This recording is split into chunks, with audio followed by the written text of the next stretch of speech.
Right. Good evening, everyone. Very warm welcome. Thank you for joining us today. We've had lots of sign-ups for this session, so we were waiting for as many people as who could join us, and then we begin. But in the meantime, it'd be great to hear from all of you where you're joining us from as we wait for more people to join in.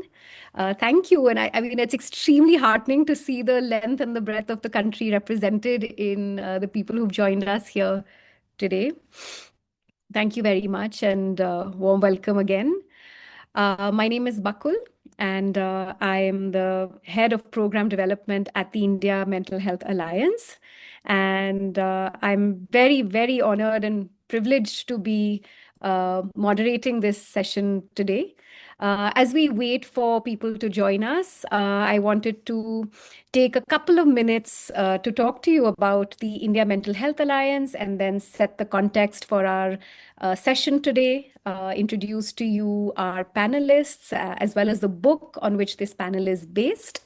Um, the India Mental Health Alliance is a not-for-profit organization founded in 2023 by founding trustees Vasvi and Ashish Bharatram in partnership with mental health organizations Amaha and Children First. I do know and recognize a lot of names here, so a lot of you have been part of our programs before, but for the ones who are joining us first, I just want to tell you a little bit about us. Lived experience expertise is very central to IMHA's ethos and vision.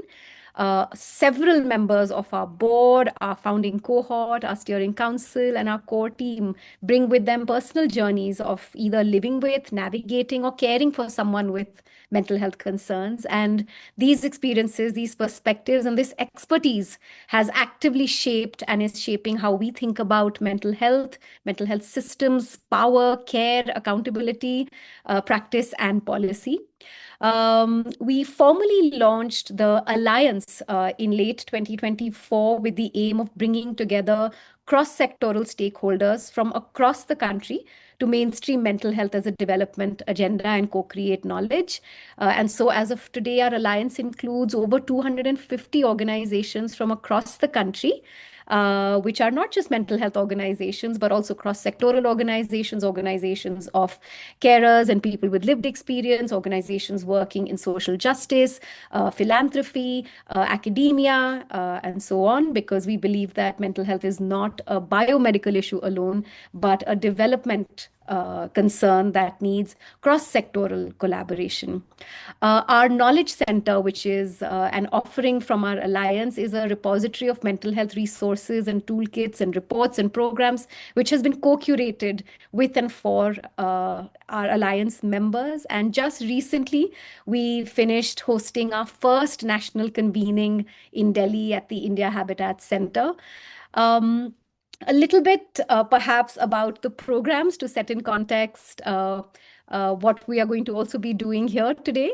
Over the last 2 years, IMHA has been pioneering capacity building programs for mental health professionals like the Therapist Compass, the Being in the Doing, the Practice Playbook, Hamare Anubhav, Hamari Awaaz, Neurodramatic Play, and others that intentionally bring lived experience experts and professional experts into dialogue and move beyond tokenism to explore real world practice dilemmas, ethical concerns, power dynamics, and possibilities for making mental health care more responsive, humane, and accountable.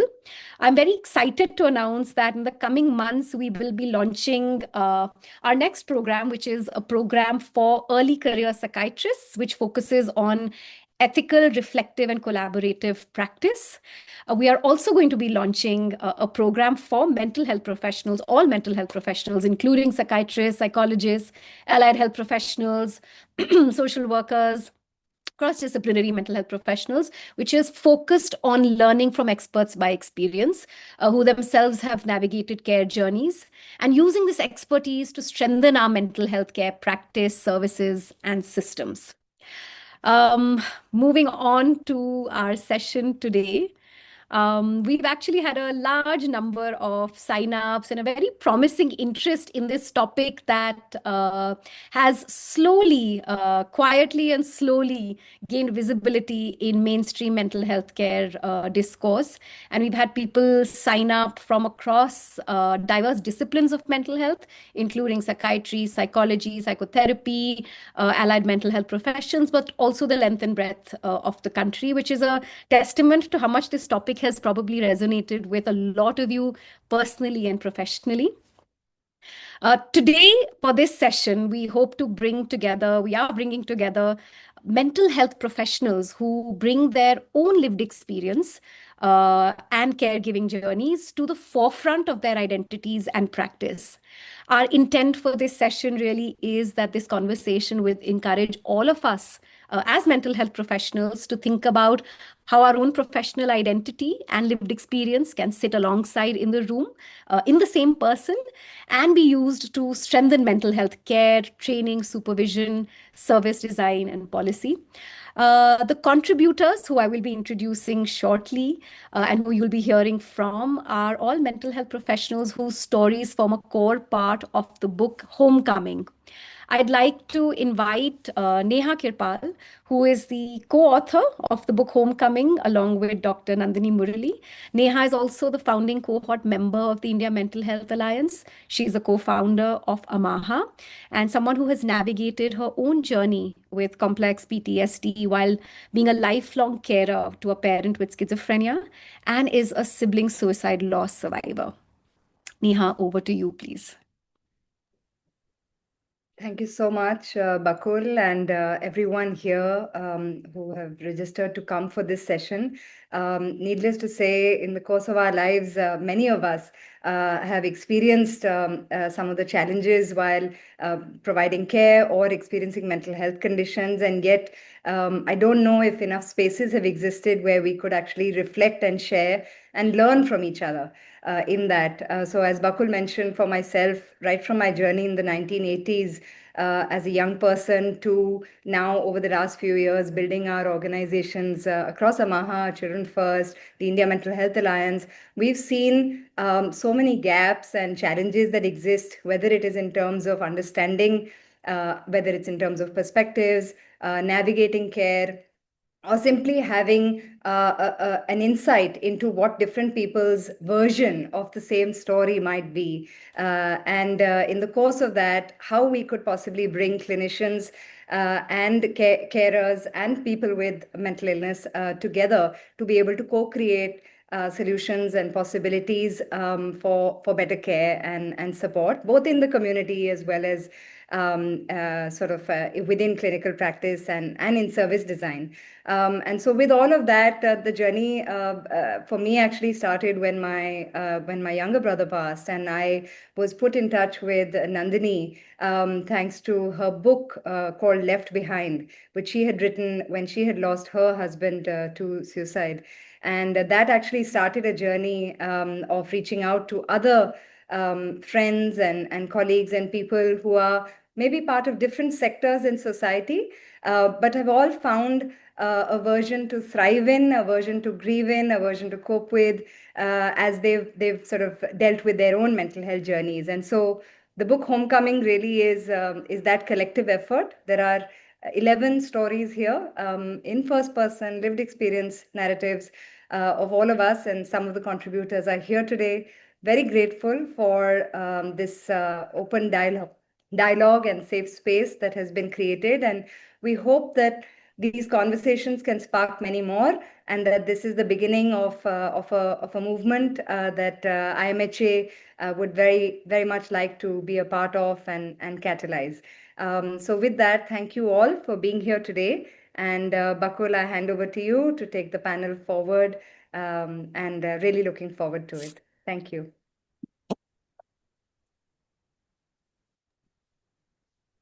Thanks, Neha. And we'll move right into our session for the day. But before we begin, a reminder for everyone here that we have intentionally curated this space to be as safe and respectful as possible. And The stories and perspectives that you will witness today may resonate with you at a very personal and deep level. Please feel free to engage the way that you would want to and as much as you want to, and take a step back if you feel overwhelmed at any point. Uh, how we will flow for today's session is that we will hear from each of our panelists individually, briefly at first, followed by a panel discussion. And then we will have time for audience interaction and questions, during which time I'll invite you all to share your questions for our panelists, and probably also share uh, just a few guidelines as we engage with questions to keep the space safe. And with that, it's my honor really to invite Dr. Purnima Vishwanathan, our first speaker for the day. Dr. Purnima Vishwanathan is a clinical psychologist who is currently working as an assistant professor at Jindal University in Sonipat. I won't say much more about Purnima. Purnima, please, over to you to share your opening piece and kickstart us today.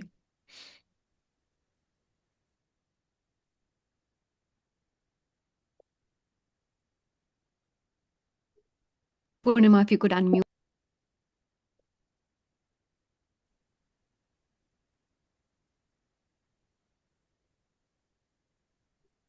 Me.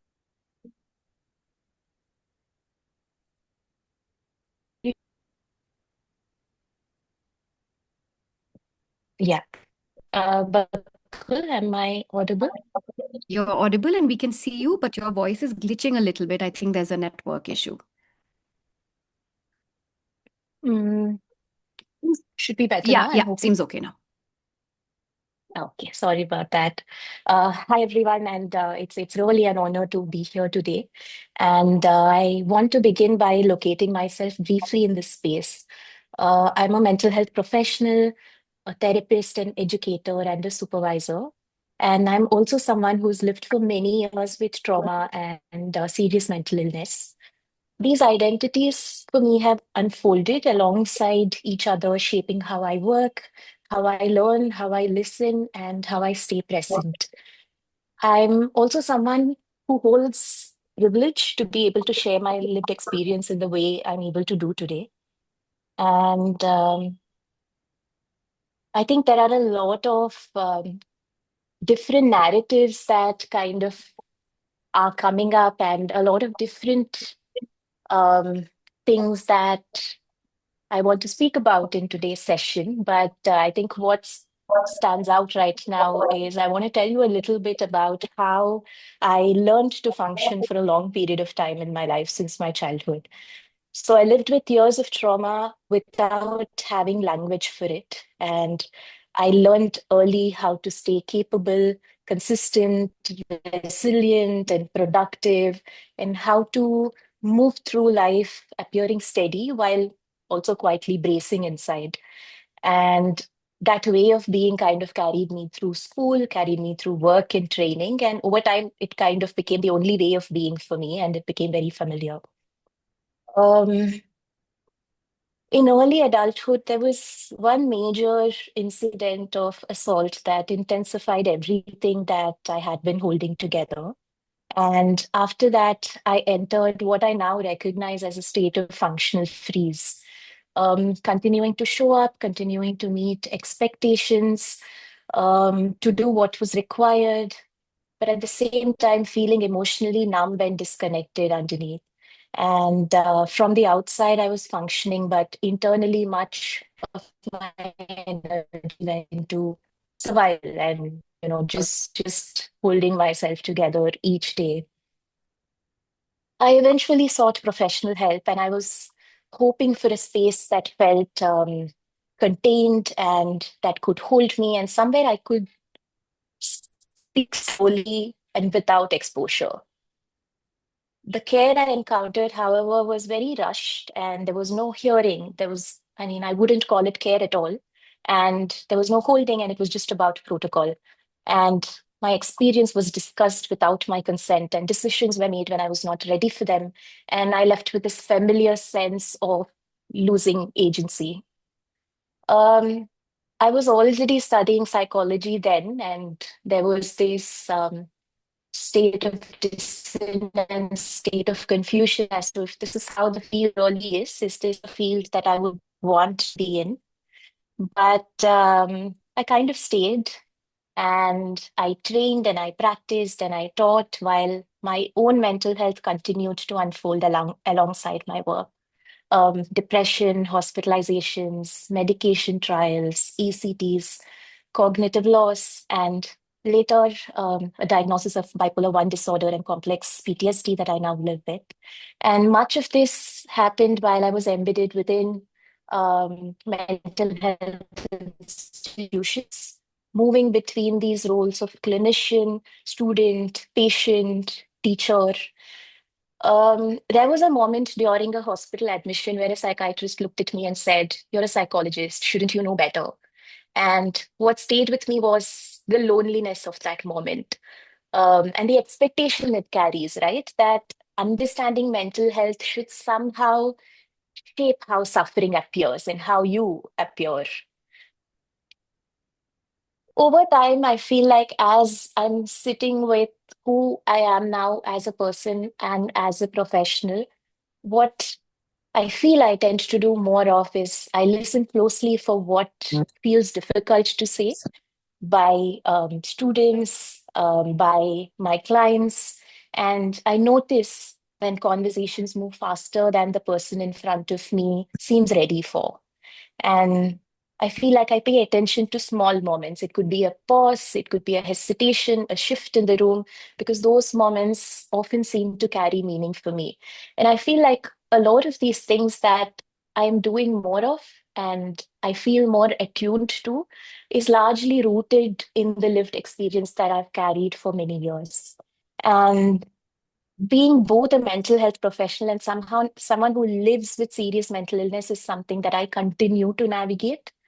It constantly asks for reflection, supervision, and care. And especially in the Indian mental health context, where hierarchy and endurance are often woven into how we are trained, these overlaps feel especially present. Over time, I've come to experience healing as something that unfolds in small openings, moments where language settles, where presence actually feels possible, and where care can be received. And as I'm talking today, I feel like that's the space I'm holding as we begin this conversation. And I'll now hand over to Bakul to introduce the rest of the panelists, and excited to see where we go today.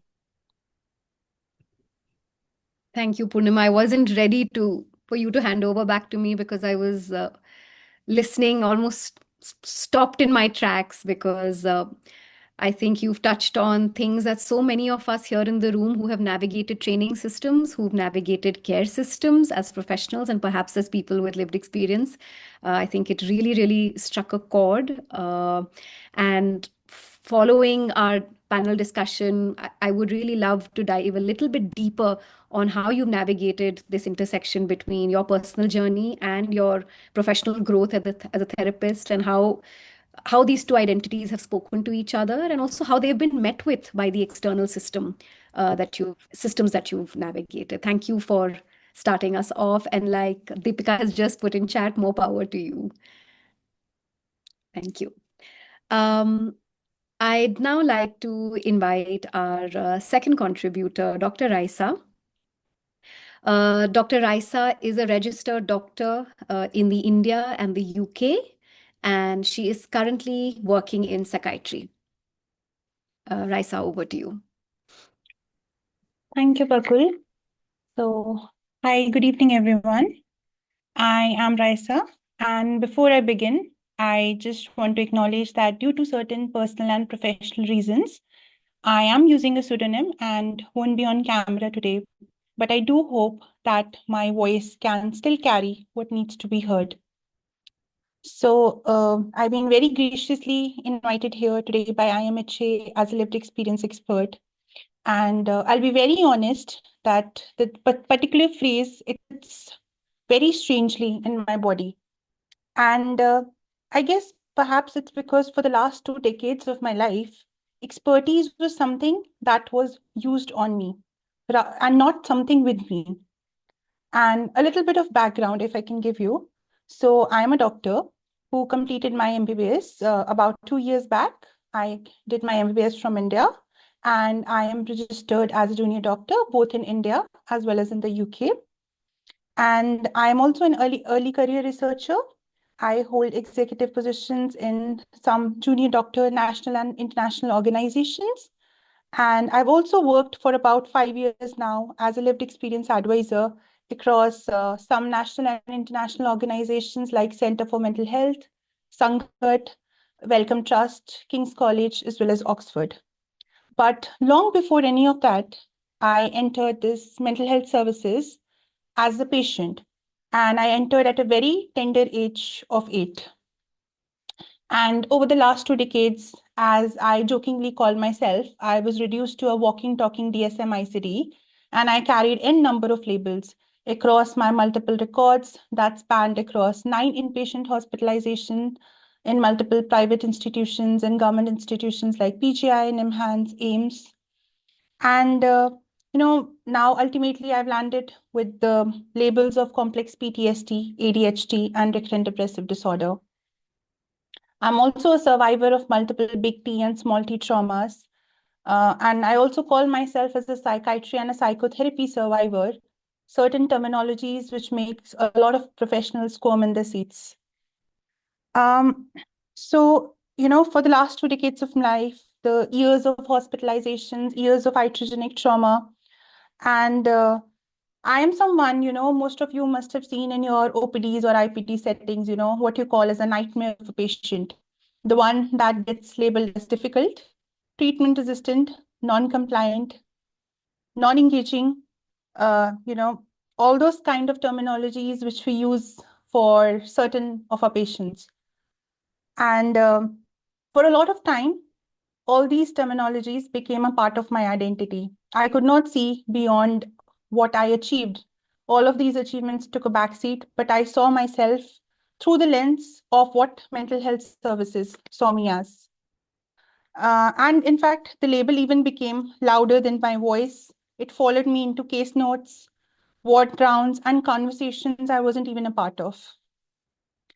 In a way, this illness also became an answer to the question which I was asked quite frequently, why psychiatry? And I would say that I'm not someone who's choosing psychiatry. It's the field that chose me. It chose me at a very tender age of 8. And I did not choose it through fascination, at least in the initial stages of it. I chose it through proximity. I chose it because of polypharmacy, because of restraint, seclusion, therapeutic harm, and the power hierarchies I didn't have the language to name at that point of time. So today, I'm not here as a perfect survivor or a finished professional or even a success story for that matter.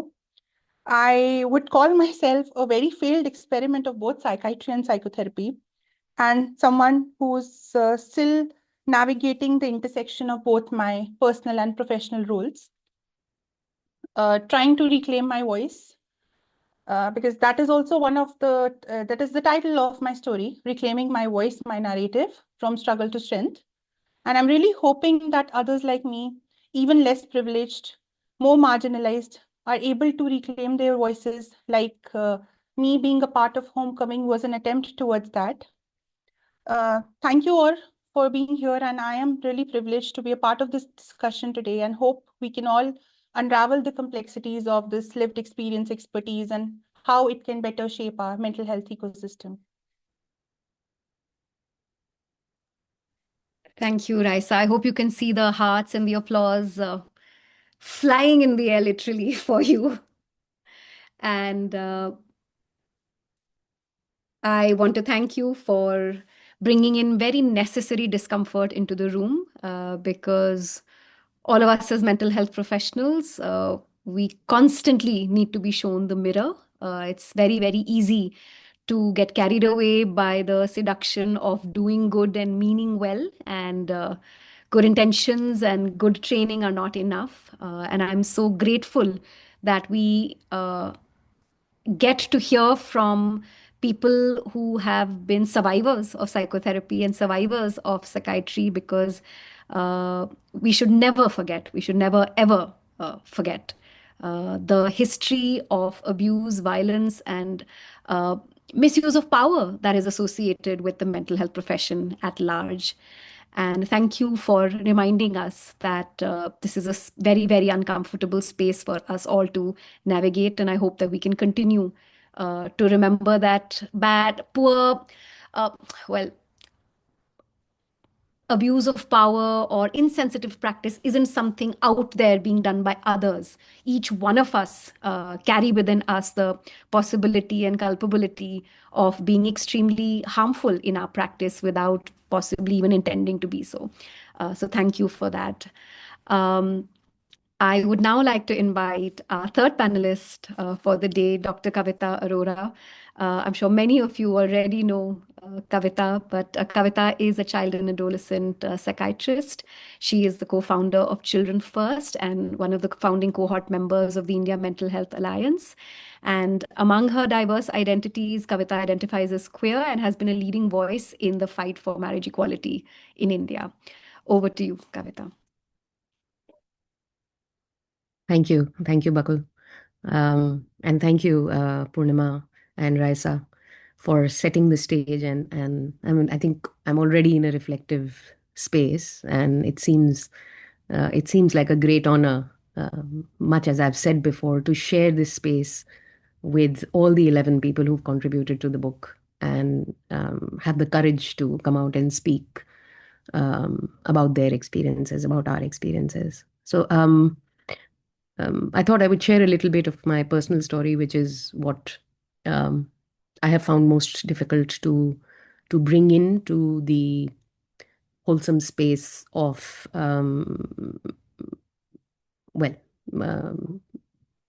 myself and my profession.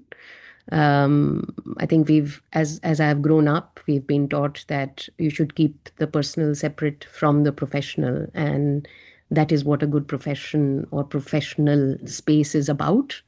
Almost as if your own life and its experiences will taint the professional space. Whereas I found over a period of time that separating the two and not including one in the other was actually unhelpful for me. I actually used to get a lot of insights both ways. I mean, my professional learnings applied to my personal space, and my personal learnings applied in my professional space. So to locate myself in context for everyone here, I grew up in Delhi as the younger of two siblings. My parents are middle class. My father was a doctor, the local doctor in South Delhi. We used to stay in a government colony. As I grew up, there were certain things in my mother's behavior that were question marks, really. But as a child, I didn't really know what was going on. One of the things that I now look back is about there are no spaces, or there were no spaces where one could go and talk about the behavior of a parent or how one felt as a child. And I don't think those spaces really exist in our society. So as I grew up, I had no vocabulary, no understanding of what I learned later was that my mother had mental illness, she had schizophrenia. But to me as a child, that's not something which was known to me. And there was no space in which one could talk about this even, or question it even. So as I grew up and became more aware of how other people's lives were, I think that's when, for the first time in my teens, I realized that maybe not every mother was the way that mine was. Maybe every household was not the way mine was, and there were periods of time when my mother was delusional or violent or had hallucinations or had behaviors that were what would be called unreasonable. Um, I mean, there were instances where we would go for days without food because she was unwell. There would be instances where neighbors would bring her from outside while she was in a state of incoherence, and we wouldn't know what to do. So we used to live in that neighborhood where everybody knew that there were times when there were loud screams from our house, where there was violence, and the next morning we had to go out to school and face everyone without having any space or place to deal with our own feelings, me and my brother. Um, and I think over a period of time, I learned to say somewhere in my mind, I have to separate um, what I need to do in terms of action, in terms of life. I have to separate the gaze that I feel from people who know what's going on at home, but from afar. And I have to separate what childhood means and what the relationship between my parents and I or my brother means. And that's how we lived. There was no therapy, there was no access to services, there was no knowledge that this was a mental illness. Therefore, there was no other space in which one could go and say, we need help. Nobody really knew what to do, including our neighbors. This is when my father is actually a doctor, or was a doctor even at that point in time. So it was only in medical school that I finally got to know suddenly that, and I think this is something that I've written in the book. That's how I start my chapter. I read a paragraph in the forensic medicine textbook. So, of all places, there is a paragraph in the Indian forensic medical textbook that one reads in third year. One paragraph about paranoid schizophrenia, and I looked at it, and for the first time, I felt like I had words for maybe what was going on with my mother. And I went home and I spoke to my brother, and I said, you know what I found, look at this paragraph, and this is what I think mom has. And he was like, yeah, I mean, this is what she has. And I knew about it. And dad told me when I was in class 10, didn't you know? And that's how I got to know that I was the last person in my family to get to know that this illness had a name, this behavior had uh, had a reason. And from then, I think I grew interested in finding out more. Are there other people who have schizophrenia? What happened with them? What could be done about it? All of that. And I think I devoured whatever I could in terms of knowledge from whatever was available. I think one of the dilemmas always has been, which are the spaces in which one can talk about it. So even then, I couldn't bring it home very much. It was too painful. So it wasn't easy to say, I'll sit down with my brother, or I'll sit down with my father, or I will sit down with my mother and talk about the fact that it's an illness. And let's talk about it. So in those spaces, or in our extended family, we were isolated from our family for about 14 years because of certain incidents that happened that my mother did. And we were estranged really from both sides of the family. So we were more or less for 13 or 14 years alone. But there were no spaces to talk about this. There were books, there were professional spaces in which one could go and speak. But because I was not taking my mother to the psychiatry department, there was no space to really speak about myself as a carer or an understanding of schizophrenia. You could only read from the books, or that was that really. There were no ordinary, relatable people whom one could turn to say, here are people who also have had mental illness and who are ready to tell us a little bit about their experience, or even caregivers. There weren't any groups that one could go to. There's no access. So this is the sense I have. The spaces are either in the mental health profession for the people who reach the professional, because there are some ethics that seem to bind the professionals. You can't speak about people who are outside of your purview, who are not your clients. So there is this large percentage of people who are either afflicted or allies or carers who have no place to go in society with anything. And I was part of that space. My experience after I became a psychiatrist, became a student of psychiatry, was also to say, you can't really talk about your mother with your colleagues. And that's how we are brought up, I think. There was a sense of disloyalty. There was a sense of breaking confidence. There was a sense of betrayal that I felt as I grew into the profession. In saying, I have some experience from home. Let me tell you what a delusion looks like. No, the delusion has to be defined by the book. So the definition in Fish, all those who are psychiatrists, we used to read Fish's book. And I had to learn the definition of a delusion, whereas all through my life I had experienced firsthand what delusions were. And so in that journey then of my mother has now passed. It's 10 years this month to the time that she has passed. I think that one of the reasons I became a psychiatrist was how I grew up. I won't call it trauma because I didn't see it as trauma at that point in time. I didn't see it as adversity. I just saw it as my life. I had no comparison. And I thought I had a really good childhood. I had a good time. Of course, there were some ups and downs, but I think everybody has ups and downs. And of course, that's the only mother, that's the only childhood I had. So, well, that's how you embrace life. And I think that's what lived experience really is, what is happening to you and how you embrace it.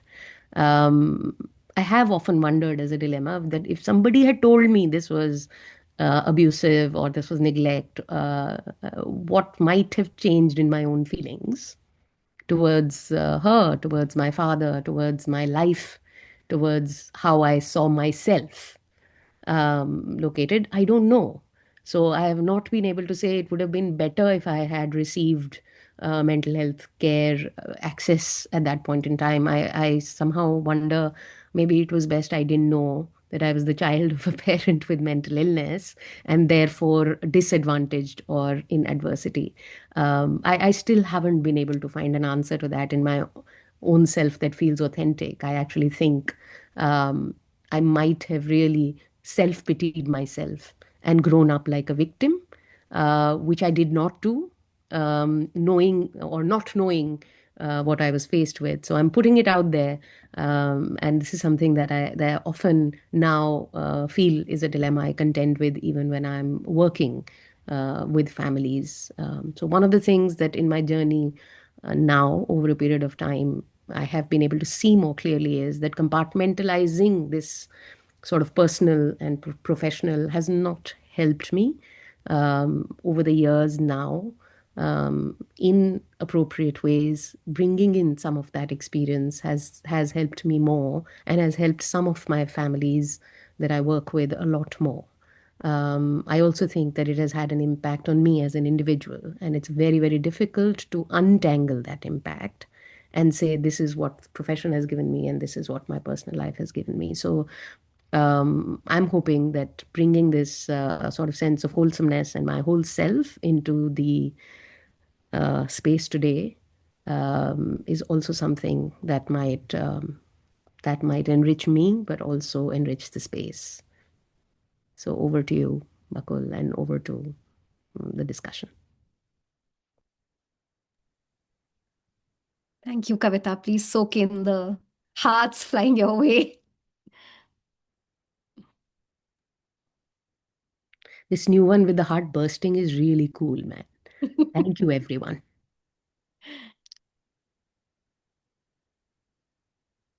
Thank you, Kavita, for I think each time I hear you speak about your journey, I find that you're constantly making meaning retrospectively and as time unfolds of your journey. And this whole aspect of meaning making is so central to lived experience and the identity of holding that lived experience and how that informs practice. And it's not that single story. It's never the one story that I've learned to frame the way I've learned to use discourse to shape my life experiences and frame my life experiences. And I think that narrative weaving is such an ongoing journey. And it's very interesting how you said how there are new discourses like trauma, neglect, abuse that have now come your way, and you often wonder if this was the gaze with which you had seen your life, how might your quote unquote resilience have looked? Uh, but also thank you for making us for reminding us that it's never simple. It's always non-linear, and it's parts of our lives speak to each other, parts of ourselves speak to each other. And thank you for making that conversation within you visible to everyone today. I'd now like to move into bringing all three of you together for this discussion today. Each of you have opened up parts of yourself and your story individually for people who are attending this session today. But over the next 40 minutes or so, I want us to dive a little bit deeper from your individual locations and from your learning of navigating your own journey and of the journeys you've witnessed for people that you've worked with.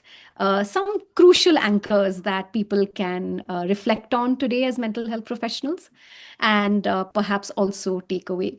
But before we get too concrete, I want to not assume that everybody here in the audience today is familiar with the term and the terminology lived experience expertise. Perhaps we all are familiar with lived experience. But what is this idea of expertise that is associated with lived experience? So perhaps my question to all three of you is, what is expertise by experience mean to you? And how does somebody's lived experience actually become an expertise that is valuable in mental health?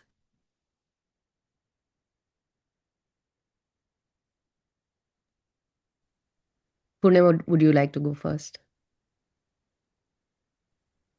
Thank you for putting me on the spot, Kavita. But yeah. Yeah, I think that's such a mm, deep and powerful question, Bakul, because you were just talking about how this discourse and how this narrative of us kind of keeps evolving, right? It's not the same, but I feel like this meaning that I associate with lived experience and expertise by lived experience also keeps evolving. So sometimes in the middle of the night, there's just this one thing that stands out and says, and of course, that's really a form of expertise that we can bring in through lived experience. So for me, when I think about it, of course, the expertise that we are all expected to have is usually through textbooks, is usually through lectures, the DSM, the ICD training, theories, etc. And that's a form of expertise, I think, more or less, we become both explicitly and implicitly familiarized with over time. Um, but I think there's so much value that comes in from holding lived experience as expertise. Because just like Kavita was sharing in her story, there's so much of difference that comes in with reading a definition of a delusion versus placing it in somebody's story and saying, this is someone's life and this is their story and this is their experience. So the difference is when someone comes in to me and then, I kind of say that, hey, maybe, you have schizophrenia versus listening to, hey, this is your story and what happened to you rather than what is wrong with you, right? And expertise by lived experience, one is, of course, you come in with certain stories yourself and your lived experience yourself. And I think often the misunderstanding when it comes to lived expertise by lived experience is that it's always about self-disclosure, that you go around sharing your story, you tell your clients your story, you tell your students your story, and then you become an expert. Yeah. But I think honestly, that's not expertise by lived experience, but it's rather because of the lived experience that you hold. What do you become more present to in the room? What do you become more attuned to? And what parts of the story that you listen to more of that you might not have otherwise listened to? And what are you holding in your body as you're listening to the client or the person in front of you speak, right? And so much of that then requires reflection, requires awareness, requires presence. And I think that's what expertise by lived experience brings in, that may be very difficult to just learn from textbooks and learn from lectures or really listening to any of us speak in the room today.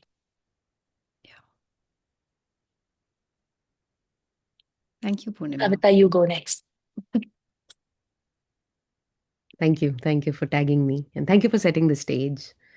Um, I'd like to start from where, Purnima, you're leaving off, and to say that um,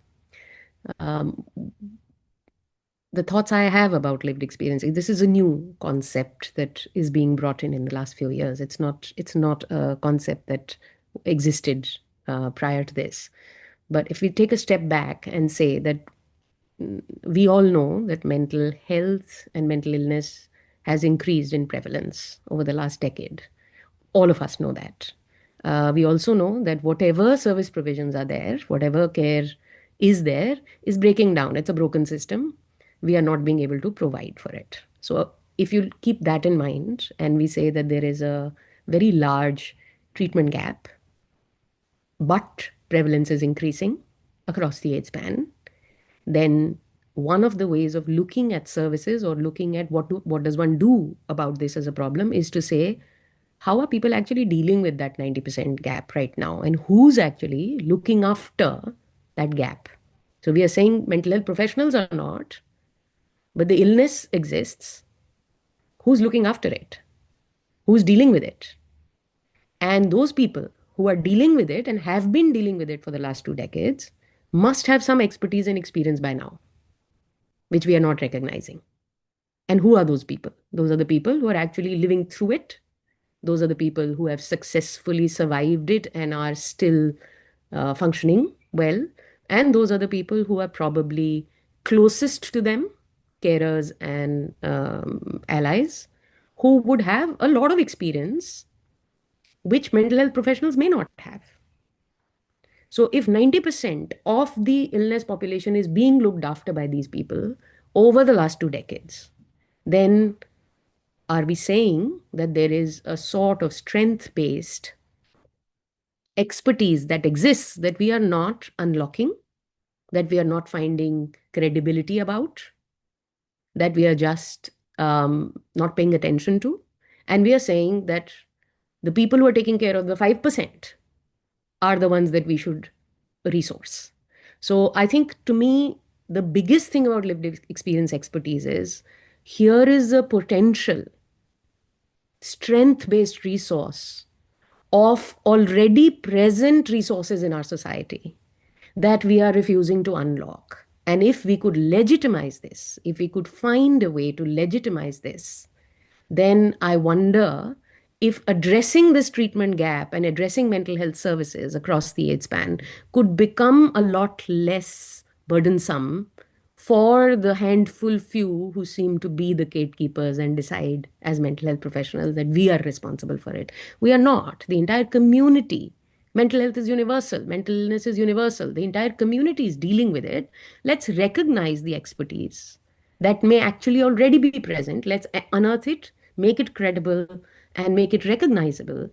So to me, that is lived experience expertise in mental health. And I think if we are able to, in a sense, collate it, curate it, bring it forth, and make it complementary to whatever services we have right now, we are then unlocking potentially a huge gold mine of resources that can really help anyone and everyone across the country and maybe globally.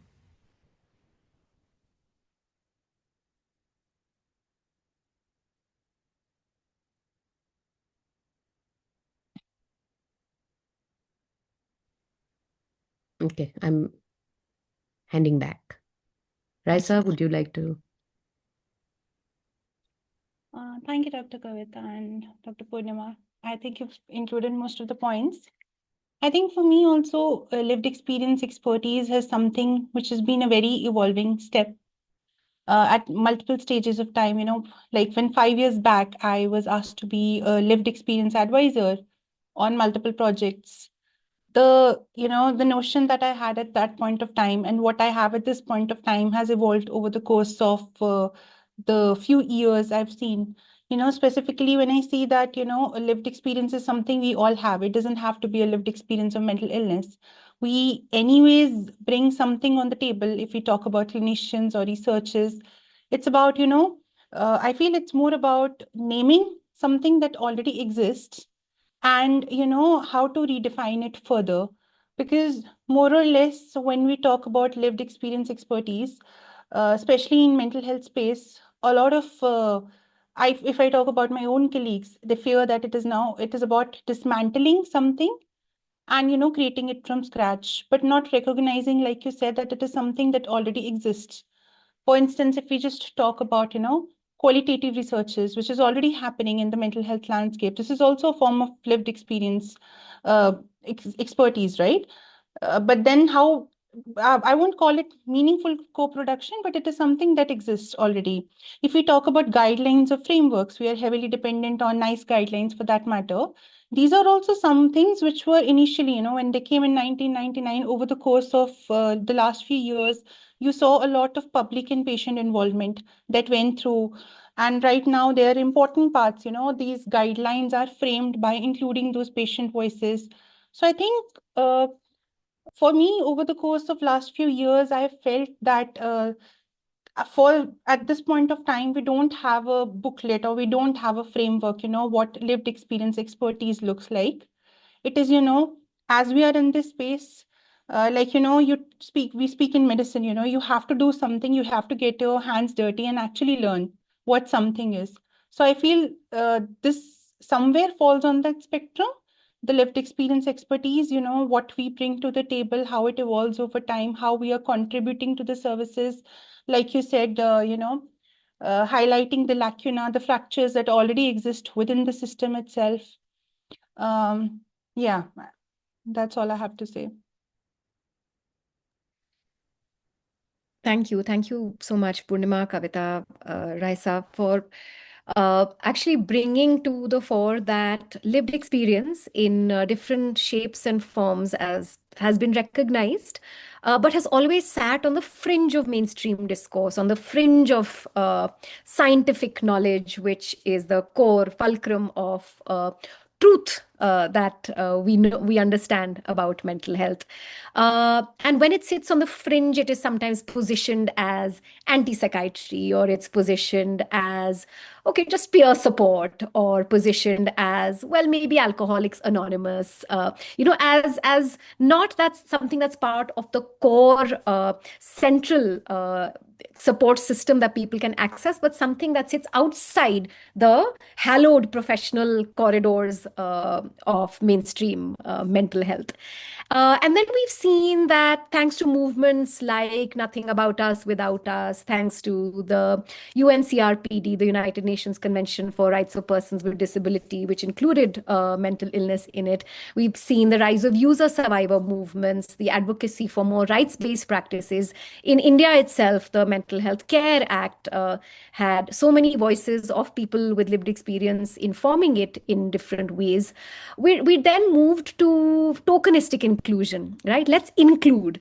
There was still us including them, giving people a seat at the table, and their mental, lived experience of mental health concerns became story sharing, tokenism. Let's include that one person with lived experience on our panel, on our board, on our, a lot of tokenism, not true co-production, but just participation, perhaps. But what we're talking about today is something a little bit more deeply integrated. Can professional expertise and lived experience expertise stand as equal, speaking to each other and informing each other, complementing each other? And what would that look like? Not better than, more than, less than, opposed to, but talking to each other, and actively shaping what mental health care looks like. And in that, we are able to engage with people with lived experience as partners, collaborators, and co-producers of this entire space. I want to ask, as I kind of trace this arc, what are some assumptions about lived experience expertise that people make, uh, or that you might have experienced?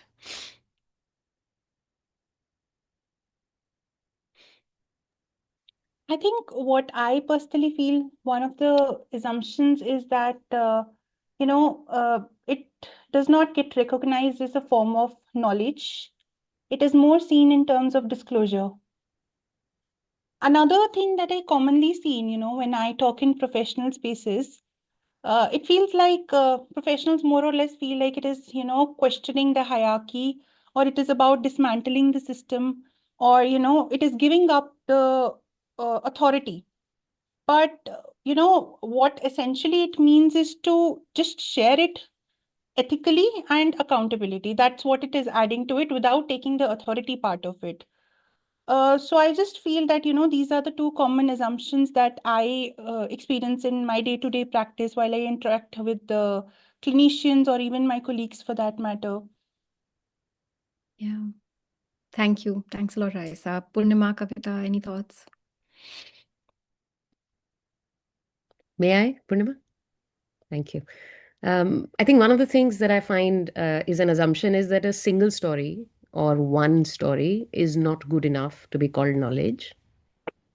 So just because it happened to you does not mean that it is worthwhile to generalize it to others, and therefore it is not of use to a professional.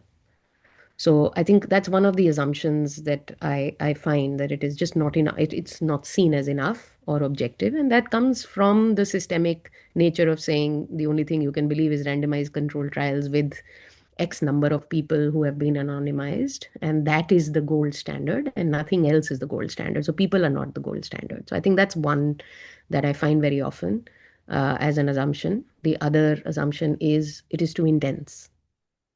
Don't bring it in. It clouds judgment and it clouds objectivity. So if you are talking about something which is so personal and it arouses emotion in the other and as well as you, that's not science. That's not worthwhile. That's emotional. And that is therefore subjective and not objective. And in the professional field, objectivity is more important. So let's not go into subjectivity at all. Let's not go into emotion at all. Let's not go into intensity at all, because that is equivalent to clouding of judgment and objectivity, which is the hallmark of a good professional.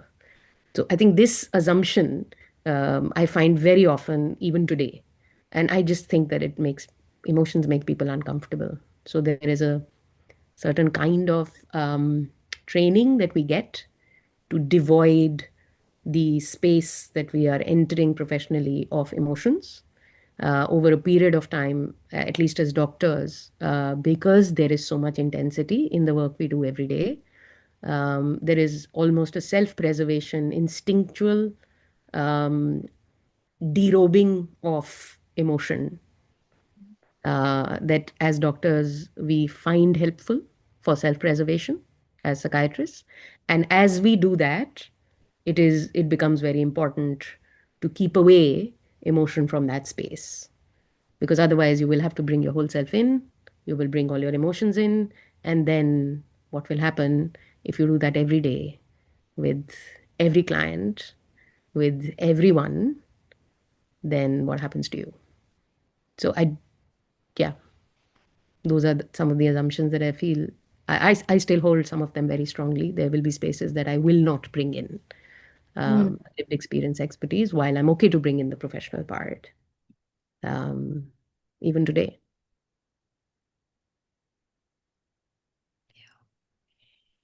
Purnima. Yeah. Thanks, Raisa. Thanks, Kavita. I think you've pretty much captured most of what's going on in my mind as well. But Kavita, when you were talking, I was reminded of the movie Munaba MBBS, and how they talk about you. You can't really feel when you're doing surgery or when you're a doctor. And that kind of takes me back to my own training, and maybe a lot of our training as mental health professionals as well, where I think neutrality and objectivity are emphasized the most. And I do remember when I was in my MPhil and PhD training, a lot of the time when I would bring lived experience into the supervision space, it was treated as something that shouldn't exist, and that shouldn't be present. And if you are a mental health professional, you can't have lived experience. And then I was also kind of told, maybe do you want to consider a different career? Maybe you might want to teach and not really be a mental health professional. So I think a lot of assumptions in terms of you can't hold lived experience and navigate mental illness or navigate complex needs if you are a mental health professional itself is a very common assumption that I see. But when it comes to lived experience expertise, it's one of the assumptions is that when you come in with lived experience and expertise, you automatically negate um, evidence-based knowledge, right? That it's either research-based knowledge, theory-based knowledge, or it's lived experience-based knowledge. And it kind of doesn't go hand in hand, and it's like two opposite extremes, right? And I think it's important how we think about, it's not really about negating research-based evidence, but when you come in with a lived experience lens, you also look at research in terms of who are the uh, people who are being parts of this research, who are the what are the voices that are being considered, what are the voices that are being left alone. Are we researching on people? Are we researching people? So the way we look at research based knowledge also then shifts. I think the other assumption is also that as we are moving into talking more about lived experience and making it visible, that some people start looking at it as only people with lived experience and who talk about lived experience can be experts, right? And lived experience automatically brings in empathy. And if you have lived experience, you then know what the other person in front of you is feeling, right? And I think that's not really lived experience expertise, but it's really about I have lived experience. So that means that I know that the person in front of me who holds lived experience is the expert of their life, and there's so much expertise that they bring in into the space. So these are some things that are coming up for me as I think about what assumptions are commonly there. Yeah, I'm reading the chat and the responses that are coming on chat, and Nupur very rightly spoke about how binary and reductive we make these complexities. And I think, at least speaking from psychotherapy training, one of the earliest, because psychotherapy came from Freud, who himself was a neurologist and came from the medical professional, this medicalized objectivity was very core to how psychotherapy was conceptualized, perhaps, and a lot of cautionary tales of how the voices from your own life are contaminate the neutrality of therapy or confound what's coming up. But thankfully, later on, we've as the history of the therapeutic and helping professions has evolved, we've heard of self of therapist, wounded healer, family of origin. At least some of those discourses have taken center stage in therapy. I don't know what language exists in psychiatry to humanize and personalize and contextualize the profession. But for therapists of a certain persuasion, the self of the therapist is inextricable from good work and constantly bringing the self in.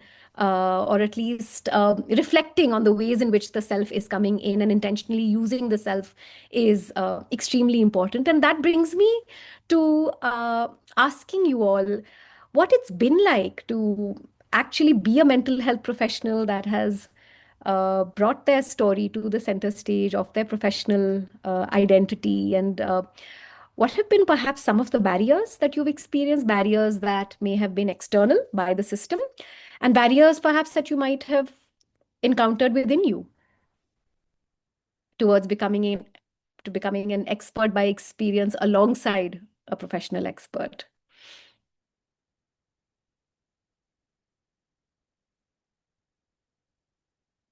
Should I go?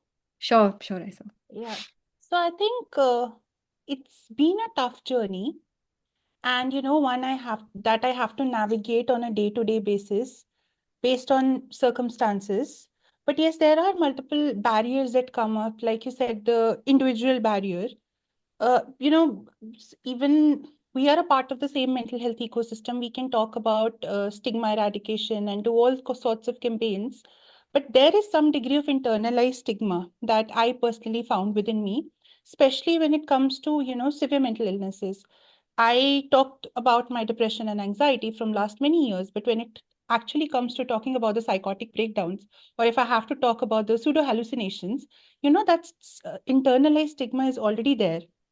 And there is always this fear of credibility that exists. Once you put out that story, how credible you will be considered, not just with your patients, but even amongst your colleagues, especially in a setup like medicine, which is based on power hierarchy. It erodes through it, not just when you're dealing with the patients, it's when you're dealing with your juniors or seniors, especially in the Indian setup that you see.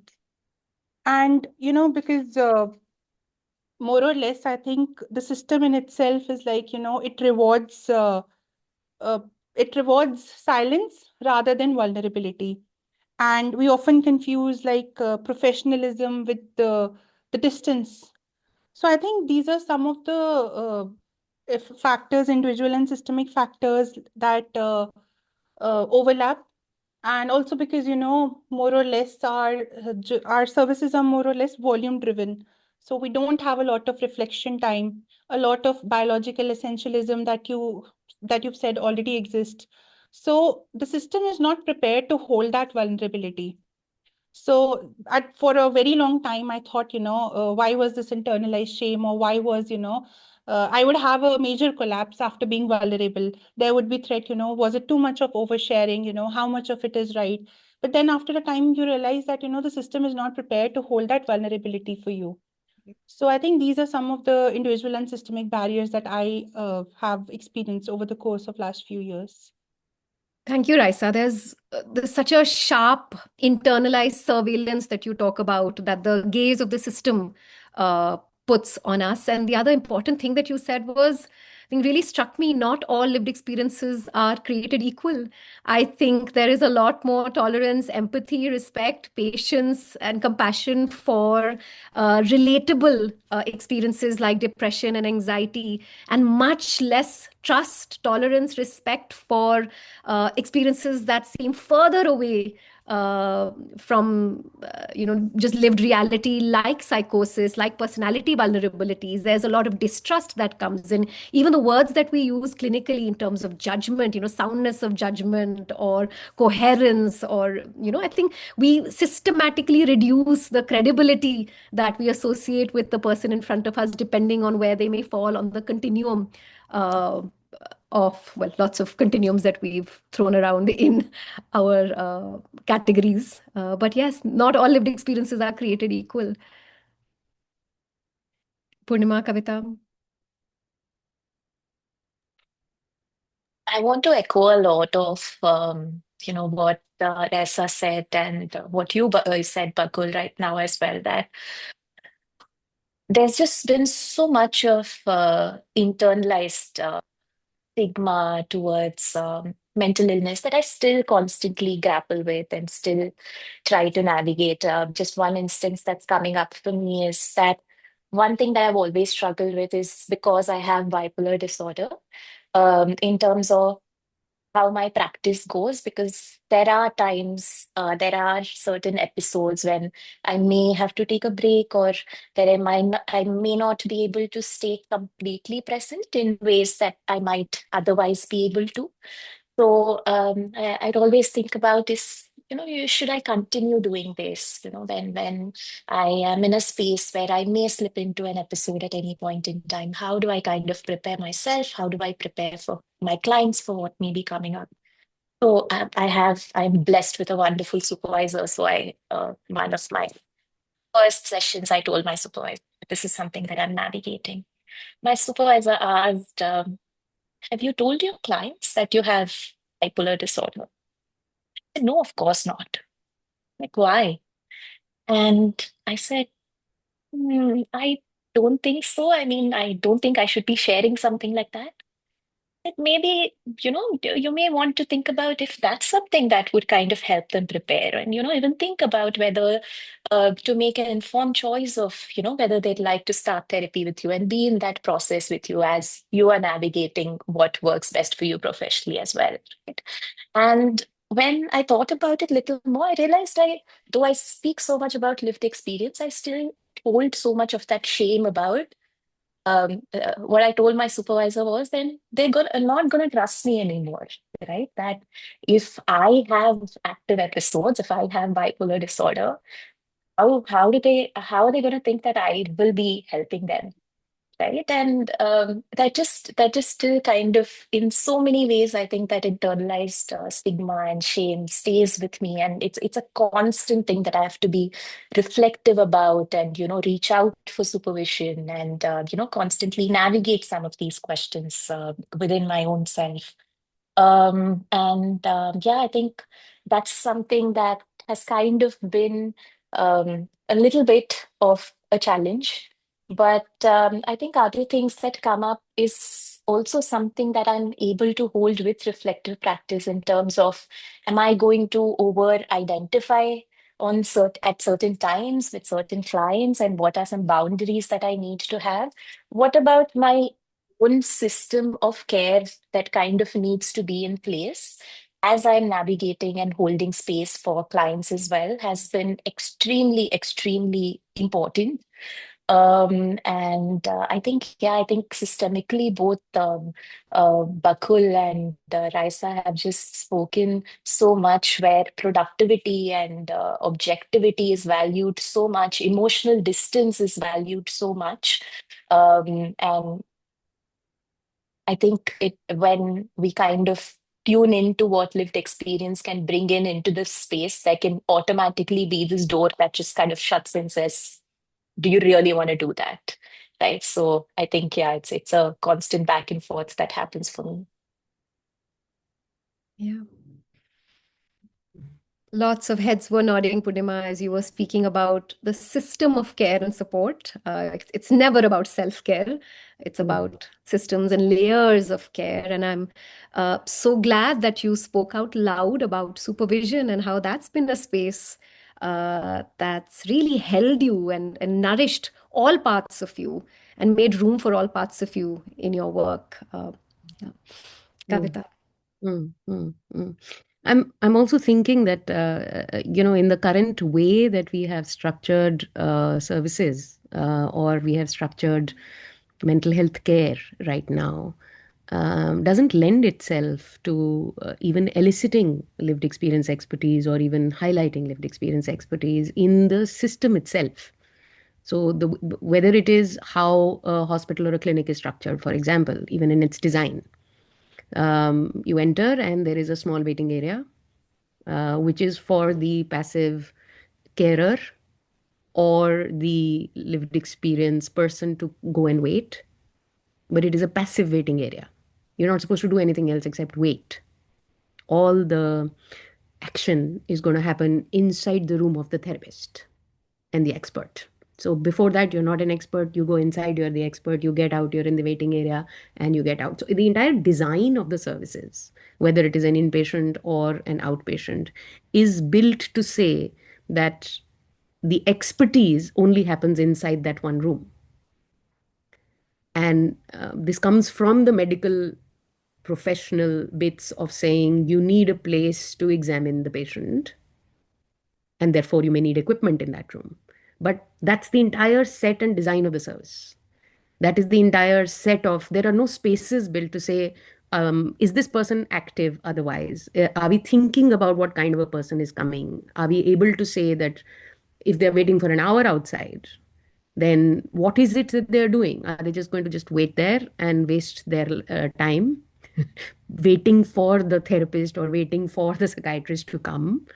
And is that what their role is? So, I mean, even from the way that we are actually looking at the system entirely, there are so many barriers and there are so many bits of even how we elicit the mental health history or the state. The words are all about deficit. How many of us actually say what has built the resilience in this person? How has this person managed to access across all the stigmas that our society has? How have they managed to access this service and come? How have they managed to stay afloat and come? Are there strengths that we are trying to even elicit that are helping them with their recovery? Who are the resources? So in our history taking even, or in our case formulation even, this is rare. We don't ask these things. We don't ask about the expertise that may have helped them in the illness or in the recovery. And this is by design. We are not writing any of it down. We are not eliciting it. We are not asking it. We are not making space for it. We don't have the vocabulary for it. And therefore, there is no attention that's going to be paid for it. The important things are appointment to appointment. Who's the appointment for this particular client? Who's the appointment with this particular doctor or therapist? What about the rest of this person's life? What about the rest of this person's resources? Is all the treatment equal to appointment by appointment?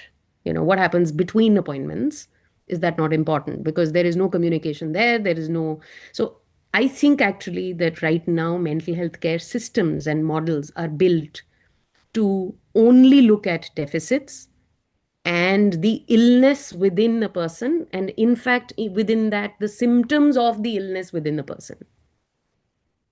And that in itself, by design, is not going to give us any space. So some of this may have to be looked at as a barrier in itself, a systemic barrier in itself, if we want to change any of this landscape. Everything else except the index, case, and symptom is called supportive. Yeah. It's supportive therapy, it's supportive psychotherapy, it is support to the family, it's support to, the employer will support them.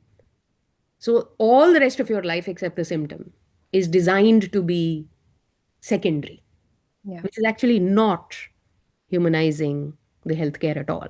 So I think in ways that we are designing the entire system, in the ways that we have said body, mind separated, then from mind you separate the illness, then from the illness you separate whether there's an acute stage or you're in the remission state, then, so we've really pared it down and said this is the only thing we will see, the rest of it we won't see. And I think that in itself becomes then a barrier because that's how we are training all of ourselves.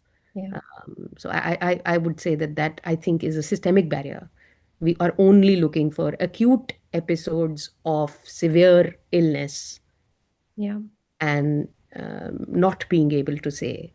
So we're looking for risk every time. There'll be a lot of sort of work around, okay, is this risk? Is this not? If this is risk, this is what you do. If this is not risk, then it's okay to not do. So I think in my mind, there are this entire thing has to be sort of reshaped, but let me not overwhelm everyone.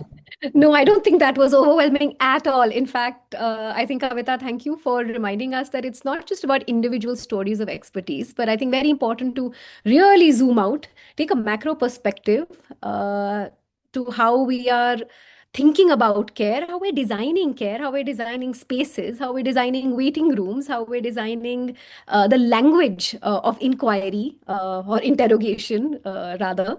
And also how this pursuit of science that psychiatry and psychology are both very vehemently on. What is that costing us, perhaps? How has it made our practice reductive, extremely reductive, extremely menu-like, and how the wholeness of people sometimes gets completely invisibilized, because we are moving, like in all other medical professionals, to a culture of super specialization.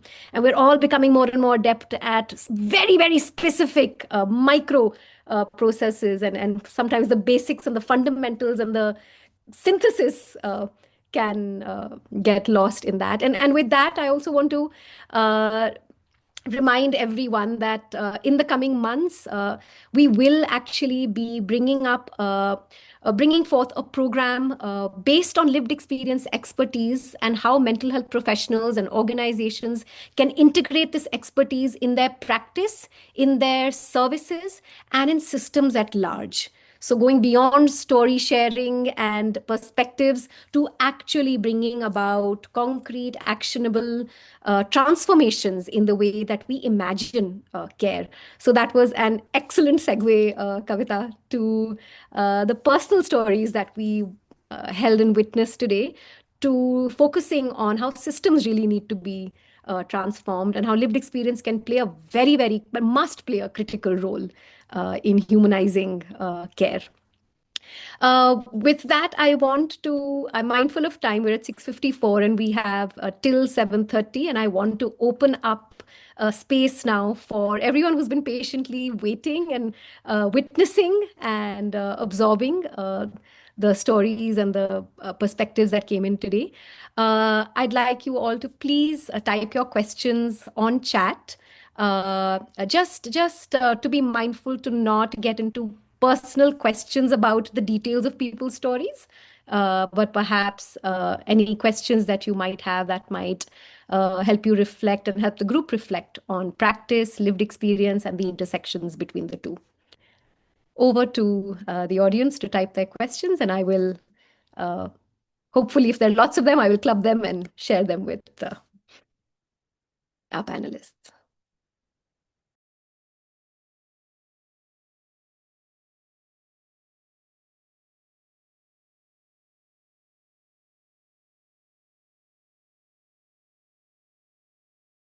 As we're getting warmed up, if somebody wants to unmute themselves and share, or typing is okay. Yeah, we've got our first question. There's a question from Shreyas. How can policy making be backed by lived experience, considering governments do decide for us? And very important question. Thank you, Shreyas, because ultimately the idea is to bridge the personal and the contextual, and have lived experience inform and shape policy. If any of the contributors would like to respond. I can give it a go. Sure. I'm not part of the government. That's the disclaimer. So, Shreyas, I think that's ultimately something that is very important. I do think that's where we should try and head. While you asked how can we, I think the way it happens in our culture and context is only when the voice or voices of someone becomes important enough. That's when the government invites them in for consultation. So one of the ways of making this happen is to make it part of the social discourse so that it becomes part of policy making discourse. The other way of doing it is to make sure that that we keep writing to the government to say this is important enough, this is what is needed, this is what the demand is, whether it is through journalists or it is directly to the government themselves. So in my experience, or in my humble experience, movements become important to the government once they have enough of a voice. And I do think that the lived experience movement, which is just about starting, if it becomes big enough, then we will have a voice with the government. I don't know of any other way. The other way that, please don't ever quote me on this, but if somebody in the government, in the top, actually has a mental illness, or their relative does, that's when it becomes important to people. Because when it becomes personal, that's when awareness and awareness building becomes the most likely. So I don't know how to infect them, but yeah, there we go. Thank you. Questions coming up about, we recognize the value of lived experience, but are there times when you have to intentionally keep that part of you out of the room? Are there times when you have to separate personal experience from the subjectivity that you do bring to the room? Is there scope for interference from your personal world in your professional world? Another question, how do you handle your emotional responses and triggers? So, a lot about this idea of what happens when it becomes, what are the times and when it becomes perhaps a barrier or a concern, something that you intentionally have to work on?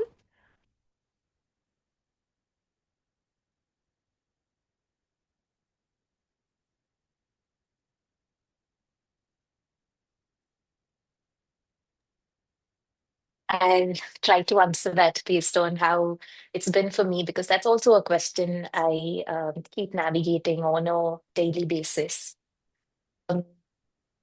What I've discovered a little recently that I've found helpful is, in qualitative research, um, people talk about how subjectivity may come in.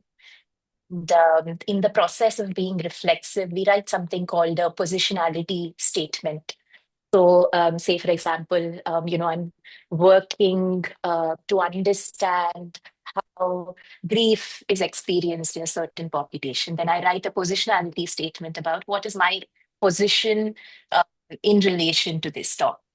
Like, how do I feel about grief? How do I feel about this in my experience? I've kind of borrowed that and used it in, I'm using it in my therapy notes. And I take this positionality statement to supervision as well in some contexts and with some clients. And I think there's always, whether, we are thinking about lived experience actively or we aren't, I think there's always that, experience that comes in of maybe there is a little bit of over identification. Maybe there are too many emotions coming up. Maybe, what we are experiencing in the moment is coming in the way of holding space for the client. And I think all of these are definitely possibilities. And I think that's where then, staying close to ourselves and staying close to the person in front of us, and also the relationship in the room is so, so important. And that is something that I've been able to do through both reflective practice and supervision.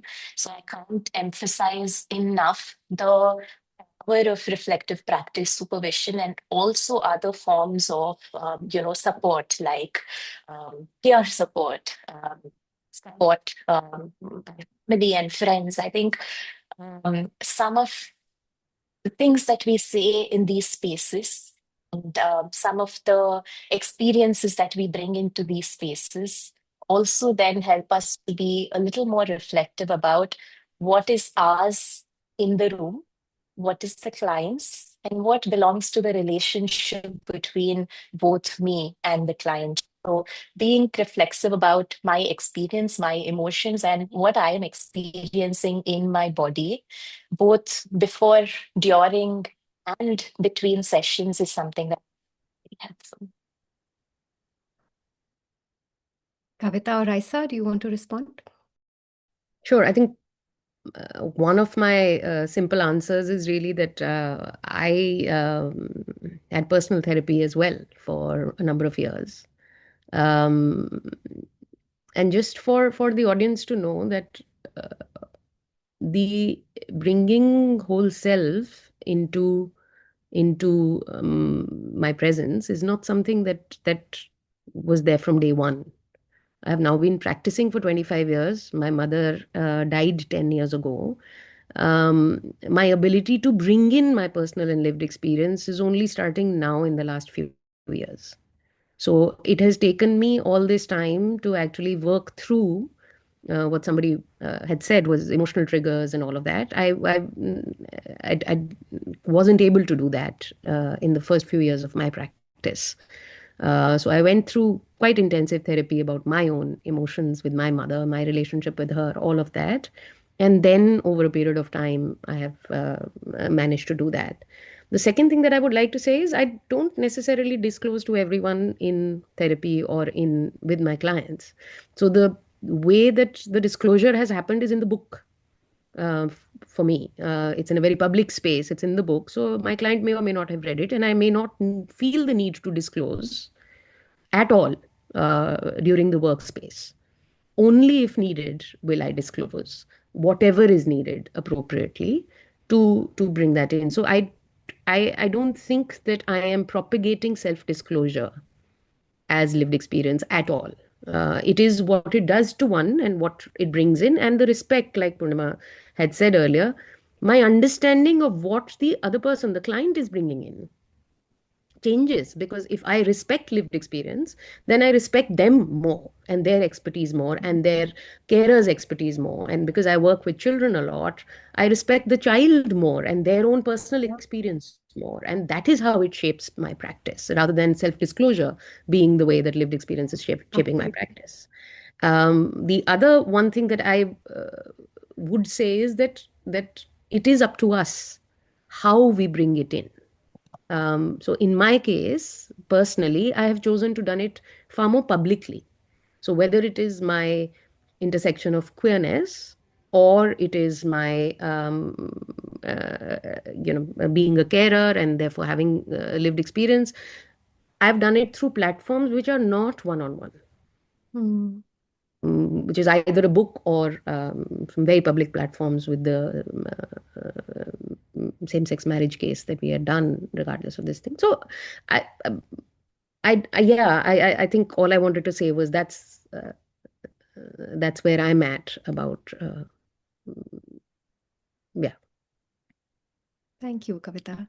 Raisa, did you want to add anything to this? I think Purnima and Kavita has covered all the points. And to be honest, I'm in my very early stage of career. It's just been an year so far. And I do agree that, uh, I, like Dr. Kavita, I do not endorse lived experience sharing, if it does not serve the purpose. It is about, evaluating what benefits the patient, and it's not about me as much as it's about the patient.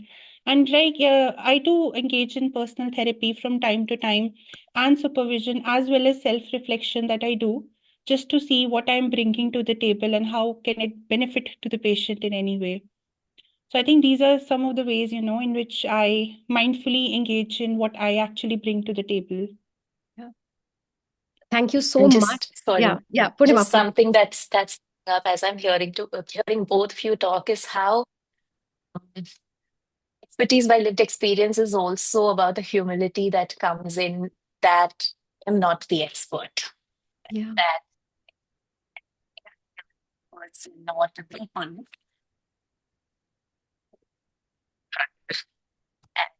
We're losing you, Purnima. Sorry, my AirPod fell off. Can you hear me now? Little better, but like we're hearing you like a pilot in an airplane. Do you want to try Is again? it better? Yes, it's fine. Okay, sorry, one of my AirPods fell.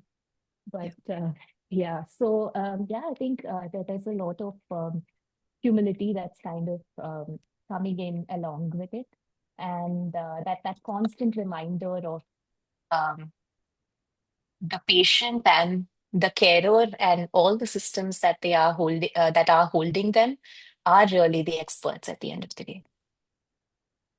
And I think I just sometimes this sort of mutual exclusiveness of either one is the expert or the other. I just feel it is so freeing and liberating and lighter to know that there are several experts across several dimensions.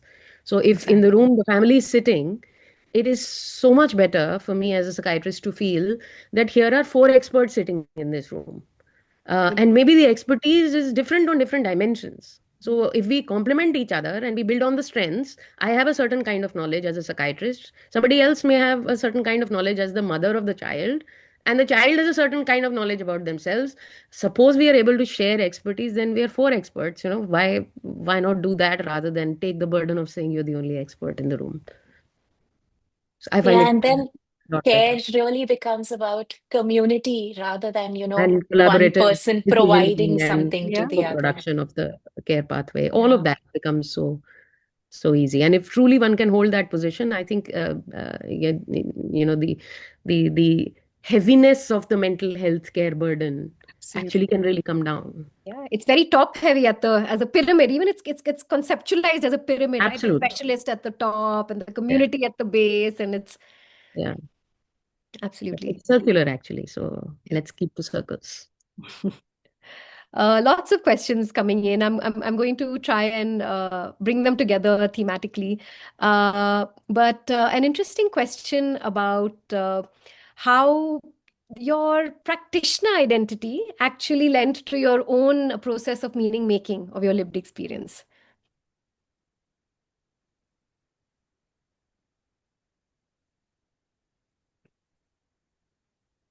That's such a good question. Uh, so many things in my mind. So I'm going to try and say one or two and then over to Purnima and Raisa. Um, I, from my personal story and from my family, I'd like to say this that I have been fortunate to become a psychiatrist. So, to make meaning of all the years that my mother held delusions about me, for example, my brother, who's not a psychiatrist, my father, who's not a psychiatrist, have not seen all the people or have not experienced people with delusions in the way that I have because I've seen it across the age span and across people. Um, I think my brother still holds much of what my mother used to say as the truth. Whereas I have come to believe that a lot of what she said came from the illness and the delusions. So my ability to look at it as a delusion because because of my practitioner experience, because of the fact that I have then seen 100 others with schizophrenia and delusions and hallucinations, has been a very different experience for me. I think it has helped me heal by externalizing the illness from motherhood and from myself. So, at a very, very personal level, that has really helped me. Say, my mother had schizophrenia, and therefore, this is how she was towards me. Because I used to carry a story about how she hated me and I hated her, and this is so. I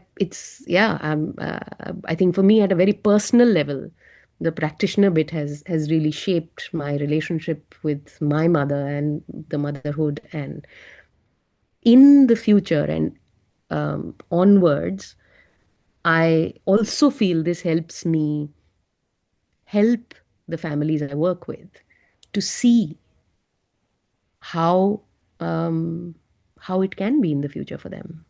How if the illness is treated well and management of it is done well, how some of the personhood can be reclaimed and how some of the relational spaces can change. Because that's something that I've seen in my life. By the end of her years, because my mother's schizophrenia was very well treated and managed, we were able to, after 14 years of estrangement, we were able to go back to the family that we were estranged from. And she had a good relationship with many of her cousins and many of my father's side of the family. So, I mean, it was full circle because of the treatment. So, I mean, I know I've taken the question from a different lens, but um, I thought it would be valuable to share because it occurred to me.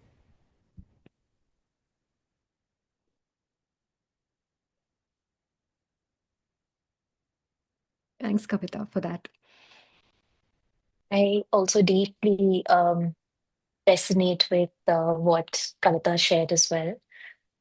I think the professional part of me is also kind of helps me give language to my experiences in a way. And, that where I'm able to move away from this sense of being flawed as a person to saying that, some of these experiences are because of the illness, are because of the disorder that I have. And I think that's been very helpful. And to also be able to communicate to professionals in the field, to also be able to communicate to peers in the field. And in some way, I've found that a little empowering to do.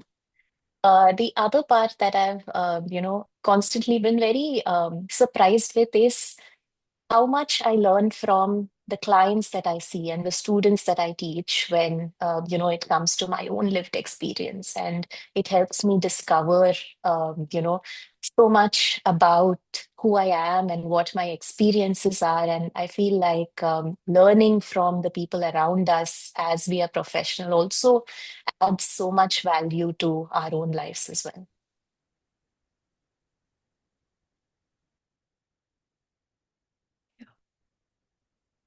Thank you, Purnima. Raisa, did you want to come in? I think for me also, it's been a bi-directional relationship Mm. between my personal and professional identities, mutual learnings from each of them. I don't know how it comes across, but for those who have read my story in Homecoming, it comes across as too angry, too aggressive towards the system. And now that I'm sitting from the other side of the table, I do realize, certain ruptures that happened were not ill-intentioned, because something that is outwardly mentioned is how my rights were violated under the Mental Health Care Act. But there can be certain micro ruptures that were beyond the system, that were beyond the capacity of the clinician that was providing care. So I think from the other side, it helps me make more sense. It gives me more empathy towards those who try to heal me at multiple stages of time, how I might have misinterpreted, uh, what they were trying to provide me at that care, that point of time without any ill intentions. So I think for me, I would say that, again, it's a bi-directional learning. But more or less, if I have to talk about my personal sphere of life, so I think it made me more compassionate and more empathetic towards the individuals or the clinicians or the system who tried to provide me care at multiple points of time. Yeah. Also, I think at this point of time, as a person, I was too meek, I was too timid. Not some, the goody two shoes who never question anything. But, being on both sides, it's made me question the status quo more.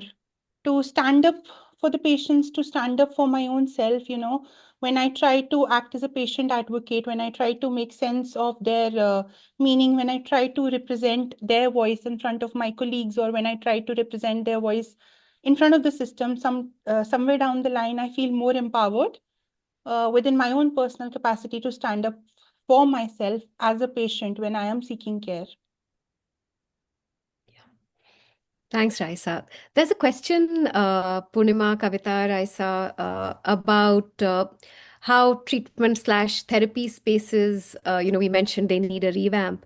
And are there things that any of you would suggest can be practically done to start that process so that people who are with us today can take something back to their practice from this witnessing of lived experience expertise? Should I take this? Please, sure. I'll try to.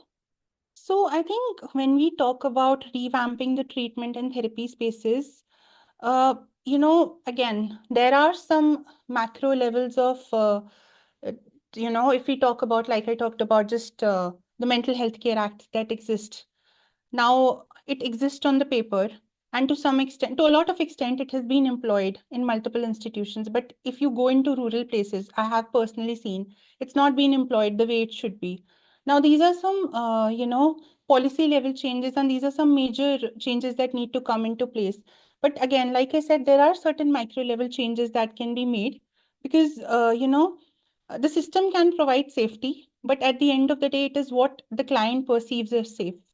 So it is very intentional for us to create safety in those spaces. And sometimes it can be as small as, the language that we use.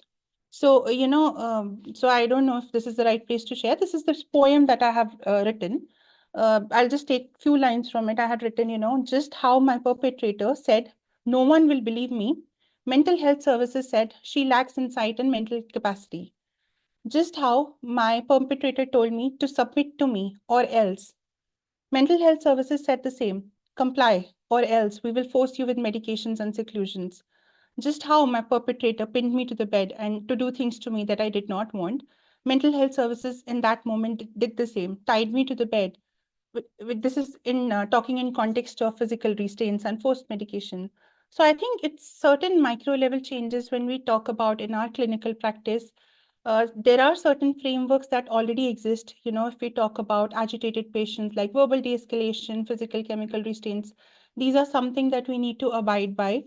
And, if we talk about subtle changes, like if you talk about the sensory environment in the therapeutic space that is there, or, if you talk about simply if you're talking about rushed consultations, now I understand in government or tertiary institutions, that is something that has to be negotiated because you're dealing with a lot of system burden. But if you are in a private space, this the client might take rushed consultations as again something very adversarial. Or when we are leaving no space for questions, it's not we just delivering it to the patient and not asking how much they've understood and what sense they are making of it. Something that I frequently talk about collaborative psychiatry. So this is this analogy which we use when we are talking about OCPs, the cafeteria approach. We put it in front of the patient and we ask them, what do you want? Similarly, I feel to a certain extent we can actually put it in front of the patient, specifically if it is about collaborative decisions about the medications, taking into account side effects, metabolic disturbance. A lot of females, they simply stop medications when they fear weight gain, and we easily label it as non-compliance, or not understanding the context when we are talking about non-engaging, no show-ups. We're not taking the context behind that. So I think there are certain micro level changes which might not even require any, a lot of people think that it requires a lot of funding or anything of that sort. But certain changes we can make. The bottom-up approach, including these voices at every part of the system, as patient advocates or as, part of the administration or higher up, in, the people who directly converse with the directors and all. So I think this is something that we can try to.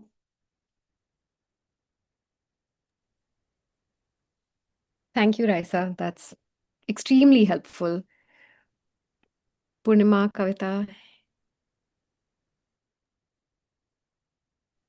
So I'm thinking of the individual practitioner right now in the room today, and I'm saying what are some of the things that we could do in our day-to-day life. So it could be something as simple as the collaborative, this thing of asking the question of how can I help, or is this making sense what I'm saying to you, or do you need more time? So it's about just simply making sure that the other person, the client, is just as present.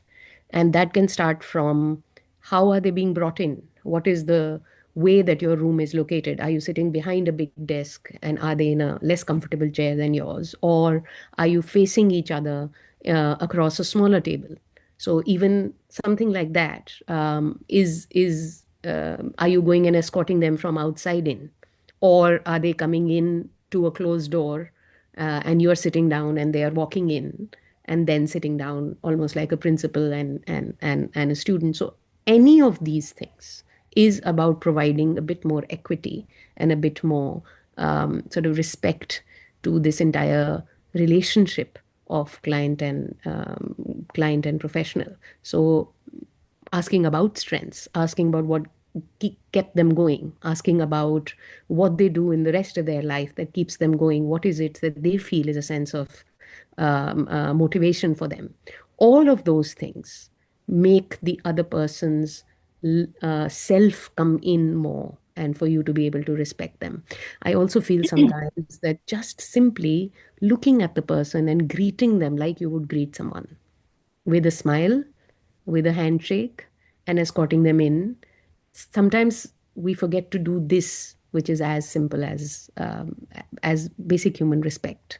So I think till we are able to do all of these and bring ourselves as equals into that relationship, if we do that, then all these steps follow. So whether it is in the mental status examination, or it is in the history taking, or it is in this thing, if we are going to talk about more than just the symptom, a lot of this will come into place. A lot of the equity is something that becomes embodied, and we actually hold it within ourselves. Thanks, Kavita. Purnima, do you want to add something? Yeah, I think just to add, one thing that I constantly sit with is the importance of agency and importance of the sense of control that the client and their systems are able to have over care, because oftentimes in trauma, in mental illness and distress, there is this experience of not having control over our own experiences, maybe our own body or our thoughts and feelings. And I think then the role of therapy, the role of other forms of care becomes about helping the client feel like their sense of agency is restored. They make the decisions in their care. They have a choice. And I feel choice becomes so important. Like I was recently diagnosed with autism, and that made me realize how there's been a lot of discomfort around different mental health care systems, physical health care systems, both in terms of the physical space, but also the kind of interactions that happen in these spaces. So a lot of it then comes down to choice for me. For example, when I enter a certain space for care, um, might then just assigned to somebody to kind of, have a conversation about my experiences? Or am I also then given a choice to just fill out a form so that they get an understanding of where I'm coming from? And hence, are there multiple options that we are giving to people who come in for care? I think becomes very important. And I think over time, there's been a shift from compliance, which is obviously a passive form of, the client just following what the therapist or the psychiatrist might be saying, to adherence, where the client plays more of an active role. But I think what can make it more empowering and more collaborative is also concordance, where it's really about the therapeutic alliance between the mental health professional and the client who's coming in. And within that therapeutic alliance, like Kavita said, there is equity where both are coming in together to be able to make these decisions and say, hey, does this sound okay to you? These are some other options, and can we navigate some of these together? So I think that togetherness and that alliance is really important in our day-to-day. Yeah. Sorry, did you? Yeah. Thanks, Purnima.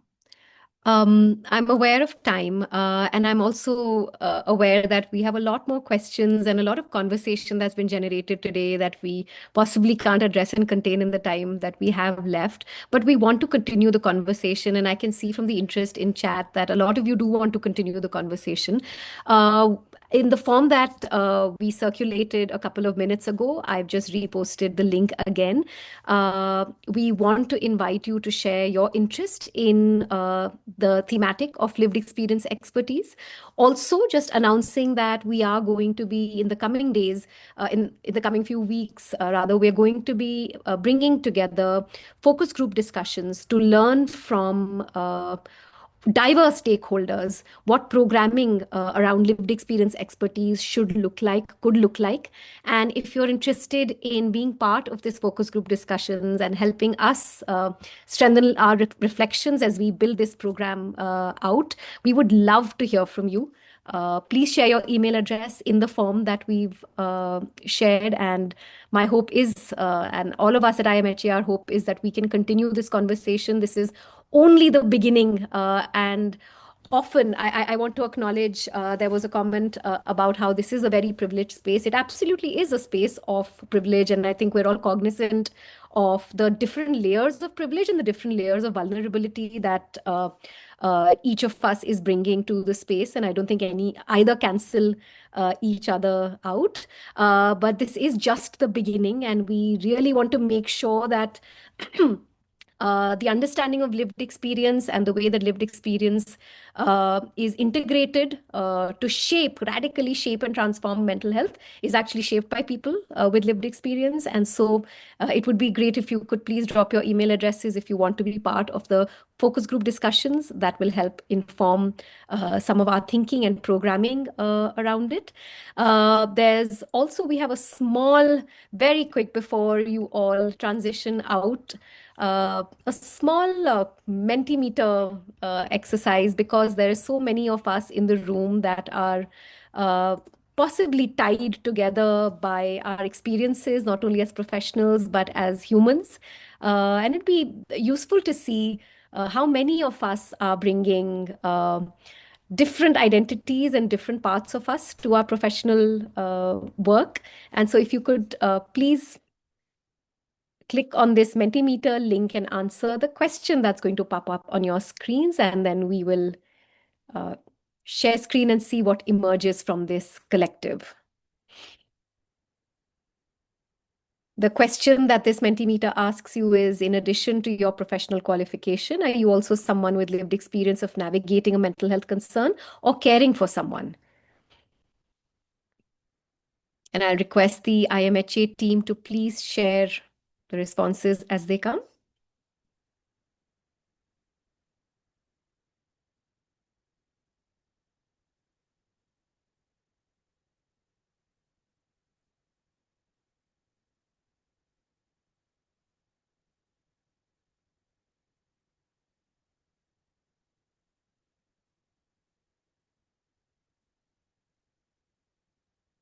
For those of you who haven't seen the link, I'll share it again.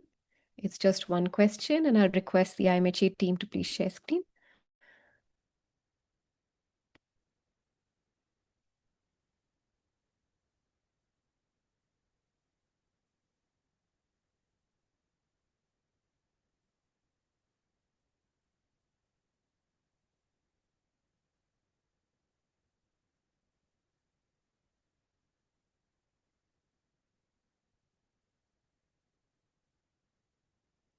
Sorry, we'll perhaps just stop the share, Anandita, and fix the response. I think it should be yes and no.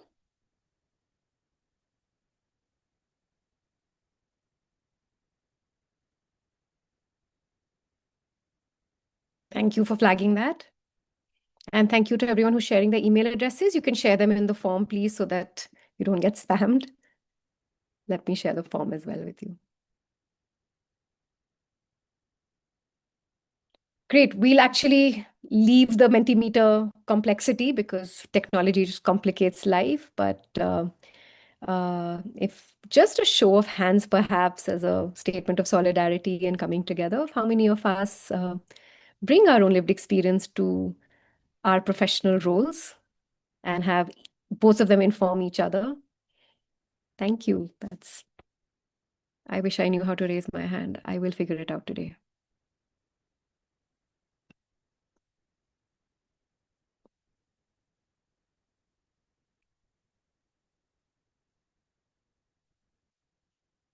Thank you. Thanks, everyone. Please share any feedback that you might have for the session, any suggestions for us. This is only the first of many, many attempts that IMHA is committing to center lived experience, to learn from people with lived experience on how systems, policies, care should be designed. We don't claim expertise in this regard or certainty in this regard at all, and we're hoping to learn from more voices, more diverse voices. So hope to have you along on this journey as we begin today. And please, a lot of you asked about the book. We've shared the link to Homecoming. You can read some of the stories that were shared here today, as well as other stories of people who weren't here today. The link is in the chat. Homecoming is the name of the book. Thank you so much. We're at the hour, and I'd like to thank all our panelists, Purnima, Kavita, Raisa, and I'd like to thank all of you for joining in and being such warm and attuned, such a warm and attuned and generous audience. Thank you.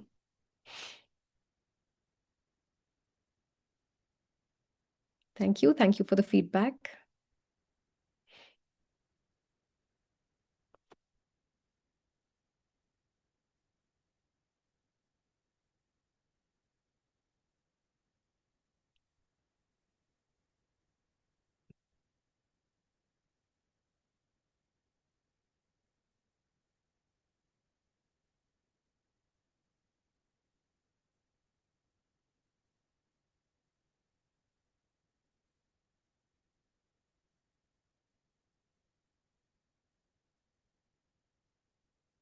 Thank you, everyone. Good night. Have a great weekend.